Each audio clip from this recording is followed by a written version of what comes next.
আজি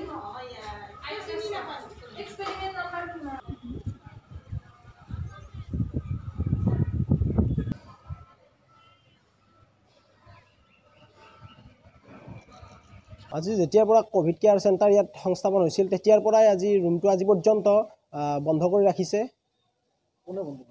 কোনে মানে ইয়াতে যিসকলে মানে এই কোভিড কেয়াৰ চেণ্টাৰৰ মানে হেৰি লৈছিল আৰু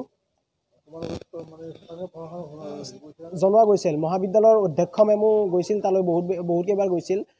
আমিও ছাত্ৰ একতা সভাৰ ফালৰ পৰা চক্ৰ বিষয় মহোদয়াক আমি মেমৰ নাম সহকাৰে জনাইছিলোঁ কথাটো, ছাত্ৰ ছাত্ৰীৰ অসুবিধাখিনি জনাইছিলোঁ, কিন্তু কোনো ব্যৱস্থা লোৱা নগ'ল। তেখেতৰ ৰেছপনচিবিলিটি মানে ছাত্ৰ সমাজৰ কাৰণে দেখা নগ'ল। চক্ৰ বিষয়াৰ ওচৰত গৈছিলোঁ। হয়, কেণ্টিনখনৰ কাষতে এটা মানে কোভিড কেয়াৰ চেণ্টাৰৰ সময়ত মানে তাত পেলনীয়া জাবৰ জোঁথৰবিলাক পেলোৱাৰ কাৰণে গাঁত খুন্দিছিল। সেই প্ৰকাণ্ড গাঁতটো আজিৰ প্ৰতি মাৰি নিদিলে, যাৰ ফলত তাৰ পৰা গেলা গোন্ধ ওলাইছে। সেই গোন্ধৰ মানে উৎপাদত ল'ৰা ছোৱালী তাত ভোজন কৰিব নোৱাৰে, সেইকাৰণে তাৰ পৰা স্থানান্তৰিত কৰি বেলেগ ঠাইত লৈ যোৱা হৈছে।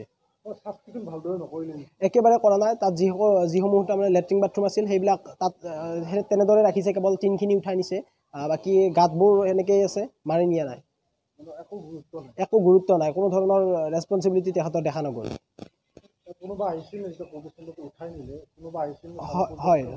হয়, চক্ৰ বিষয়া মহোদয়া নিজে আহিছিল, আহি ইয়াত চাই গৈছিল, ইনকুৱাৰী কৰিছিল তেখেতে, কিন্তু তাৰপিছত ব্যৱস্থা একো কিন্তু আজিলৈকে লোৱা নাই।